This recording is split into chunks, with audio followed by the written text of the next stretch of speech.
Hi, gorgeous. This is episode number 153 with the queen of cold calling, Wendy Weiss.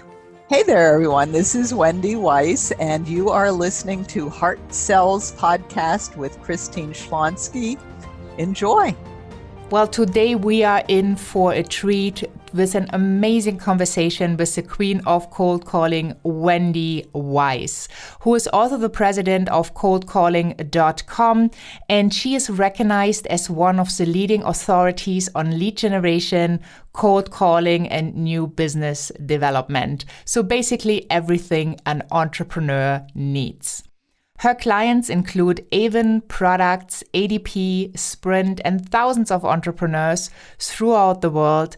And she has captured some of her wisdom in the books Cold Calling for Women and the Sales Winner's Handbook. I'm so super excited to have the conversation with her today, because we talk about her first career as she started out as a ballet dancer and then needed a day job living in New York.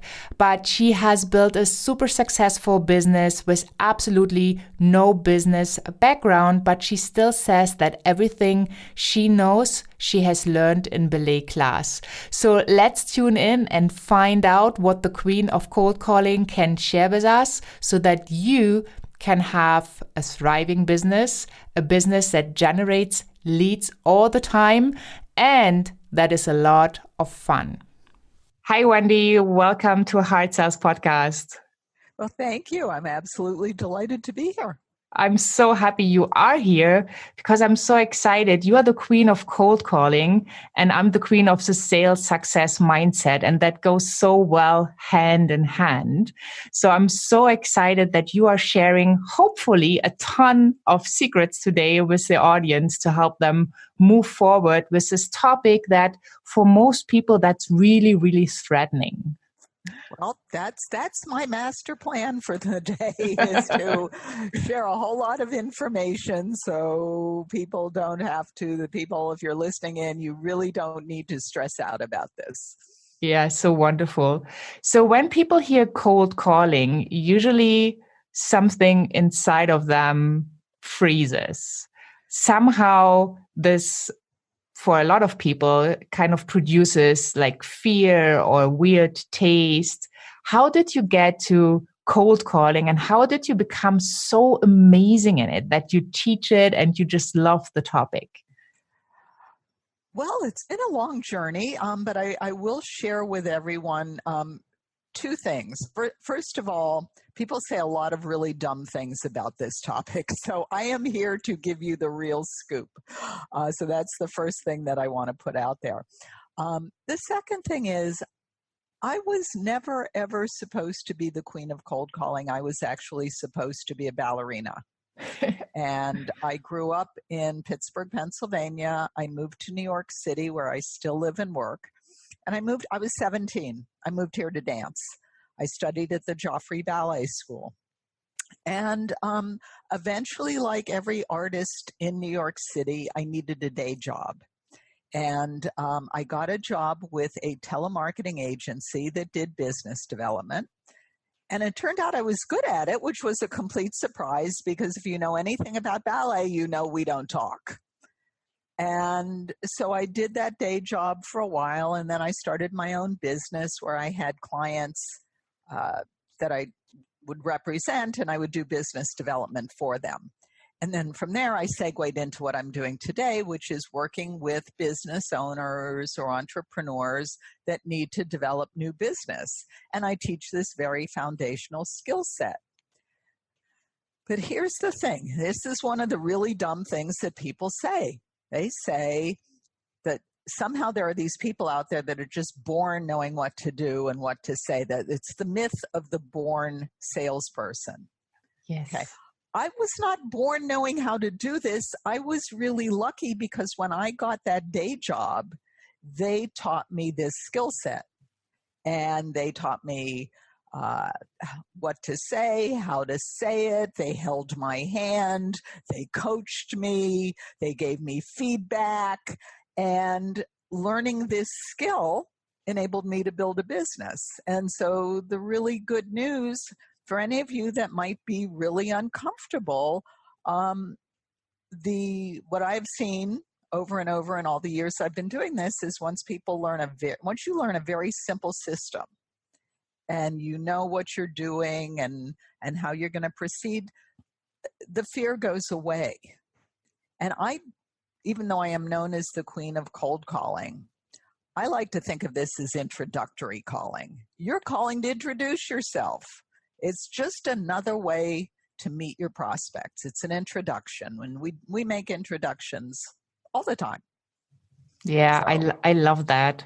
And I remember I never had the intention to be in sales, but I really wanted to move to Berlin. So I applied at a company, and the person who called me was a sales director offering me a job in sales, selling high tickets over the phone. So, and the brilliant thing was that he said, well, it's a learnable skill. Yes. I can teach you, right? Because I would have never thought. I also had that feeling or that thinking that you need to be a natural born salesperson. So I guess my question, if you believe or think that there is such a thing as a natural born salesperson, what would your answer be? I don't believe there's such a thing as a natural born salesperson. You might be born with talent. I was a ballet dancer. I started out with some talent, but if I didn't go to ballet class, every day from the time I was 8 years old until I was a teenager, I would not have been a ballet dancer. And, the people that are in the Olympics, they may be very talented, but they didn't just go from being talented to being in the Olympics. They learned the skill of their sport and they worked with coaches. And so it's the same thing here.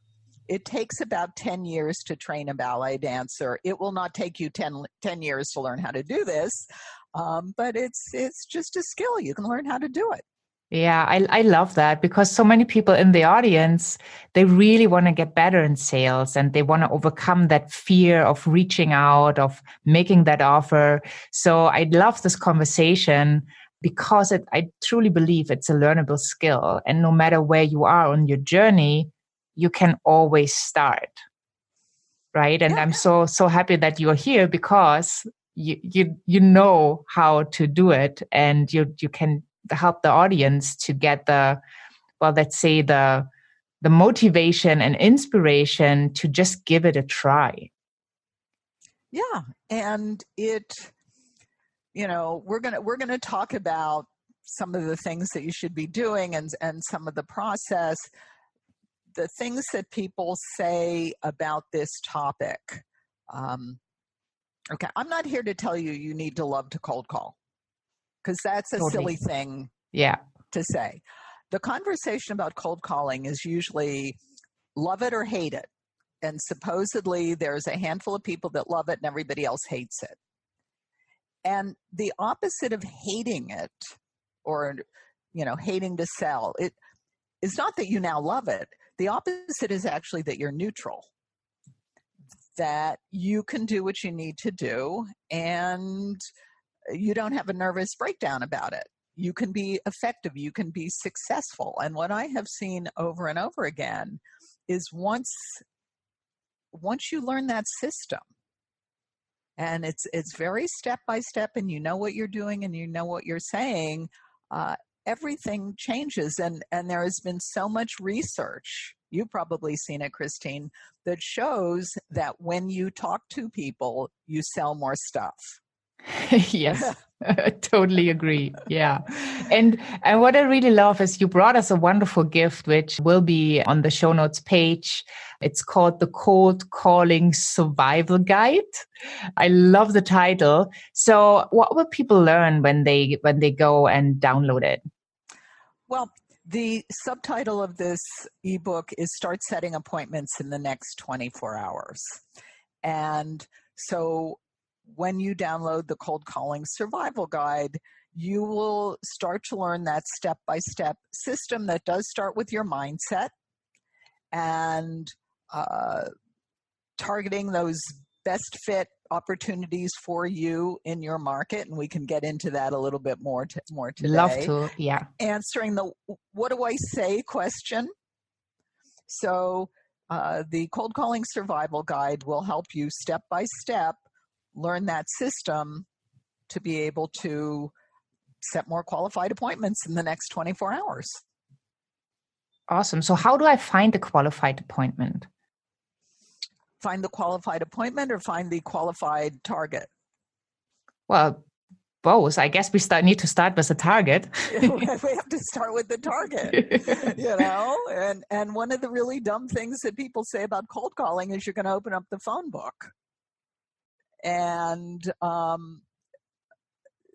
what we do instead, we start with a definition of what makes a qualified prospect for you. Yeah. And the parameters need to be very concrete.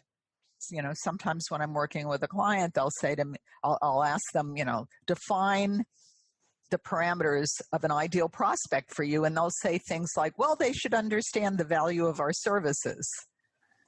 That's nice. I'd love to be the list broker for that list. The parameters need to be very concrete. How large is the company? Maybe employee count or revenue? Do they have to be in a certain geographic location? Is it a particular industry? If you're talking to consumers, how old are they? Are they married? Are they single? Maybe where they live. Is it a certain education level? So what are the parameters that define someone that would make a good fit for whatever your offering is?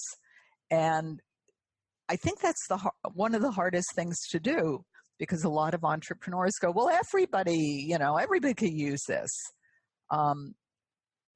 So that's probably not true. But even if it were true, okay, you get to choose. So choose wisely. Who are the best fits? And the easiest way I know to do that is look at your existing clients and profile them. Like, what do they have in common? Yeah. And because you're looking for prospects that match the profile of your best clients. And by best, I mean most profitable. Yeah. Well, we want to multiply our amazing clients, right? Because that's a fun piece. So let's say in case I'm not targeting like big enterprises, I might be like a coach. How would you go about the cold calling piece? Like, how could I, as a coach, find that ideal prospect? Well, it certainly depends on the topic that you're coaching on. And again, what I would recommend is go look at your existing clients. You know, who are your best clients in terms of they're the most profitable for you? Who makes you the most money? And profile them.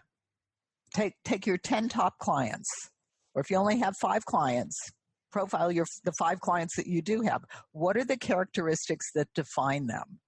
And if you're a coach working with small business owners, let's say, then how small is the business? Are they located in a specific geographic region? Are they all in a particular industry? If you're a coach and you're working with individuals, consumers, well, again, how old are they? Where do they live? What's their education level? What's their income? So what are the characteristics? Because once you have that definition, then it's possible to find more people that match that definition. But until you have the definition of what you're looking for, you can't find them. Yeah, totally agree. So let's say I want to work with individuals. Usually these are women 45 years old or 40 years old, and they're kind of in a point in their life where, you know, they really want some change. How would I go about finding them so I can give them a call? Okay. Well, you probably can't necessarily find women who are 45 who want change, because that is an subjective criteria. Yes. We're looking 45 years old. That's an objective criteria. But people who want a certain thing or people who feel a certain way, you can't necessarily predict that. So what you do is you say, okay, I'm looking for women that are 45 years old. Do they need to have a certain level of education? You know, are they generally married? Or are they generally single? Are they generally entrepreneurs? Or are they generally working in corporate? Or are they stay-at-home moms? What are they doing? So what is this profile? So you can build that profile of objective criteria. So that's important, that we look Yeah. for objective criteria and we don't put assumptions in. Like, I only want to work with somebody who is willing to have a transformation. I need to find out after I introduce myself. Exactly, because you can't, there's no way to tell that until you have the conversation with them. I think of it as like, can you Google it? And women who are ready to have a transformation is probably not something that you could Google. Whereas if you had your other criteria, you could probably Google it and come up with associations or networks, events where these types of people go. And so when you have the objective criteria, then it's so much easier to find them. But if you say, oh, I want to work with women who are ready to have a transformation, I have no idea how you find those women. Yeah. And I love that, because so many people have the challenge to really get the lead gen rolling. Yes. They don't really know where to find their clients. Yeah. So once you got clear and you really kind of nailed your target market, your target ideal client, then you can actually go out and be proactive because you know who you're looking for. Exactly. And this does not, right now we're talking about cold calling. But yes, any type of marketing or social media that you are doing where you are trying to attract the right type of prospects to you, the right kind of leads to you, this is where it starts. This is not unique to the telephone. This is marketing 101.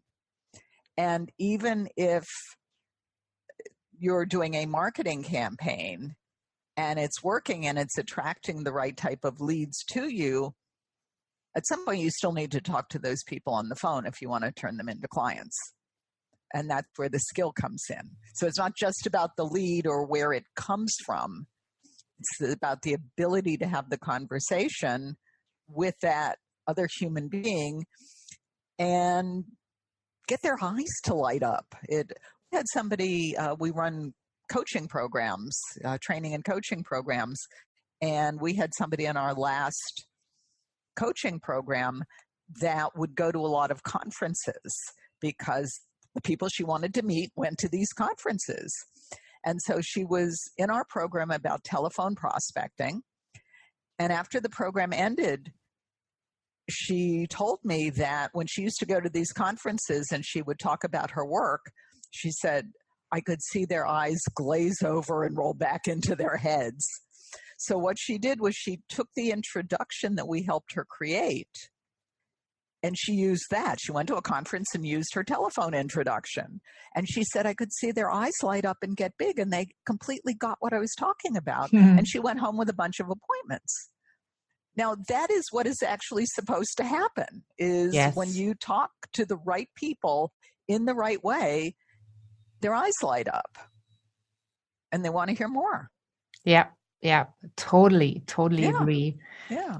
So that's basically then the sequence. First, you need to get clear on your niche, on your target, on your ideal, or I call them soulmate clients. And then from there, you can take the next step because now you have the important foundation that you didn't have before. And I see so many entrepreneurs, they want to help everybody, right? Especially coaches, heart-centered people. They want to help everybody, but by having that mindset, they end up helping nobody because they don't know how to target the ideal person. So that was already very, very helpful. Good. Great. Good. So what's the next step? Well, the next step, once you know who you're looking for, is to figure out what is the challenge that they have that you can help them with, and how do they talk about it? So what I always tell my clients is nobody cares what you do. They care how they're going to be better off after you finish doing whatever it is that you do. Yes. And most coaches, entrepreneurs, everybody likes to talk about what they do. So, and I'll give you an example. I had a client who was a marketing consultant, and she worked with nonprofit agencies. She helped them put on their fundraising events. And so I said to her, okay, why should these nonprofit agencies be interested in working with you? And she said, oh, well, we have a very special proprietary process. And I said, okay, so what? And then, okay, tell me about your process. She said, we meet with our clients. I said, okay, so what? She said, well, we asked them a lot of questions. And I said, so what? Okay, so what?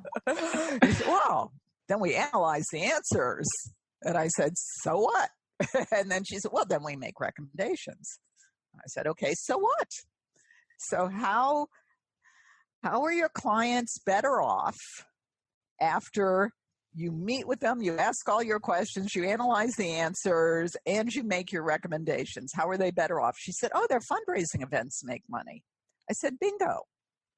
So we helped her create an introduction that was something like, we work with nonprofit agencies that are sick of losing their shirts on their fundraising events.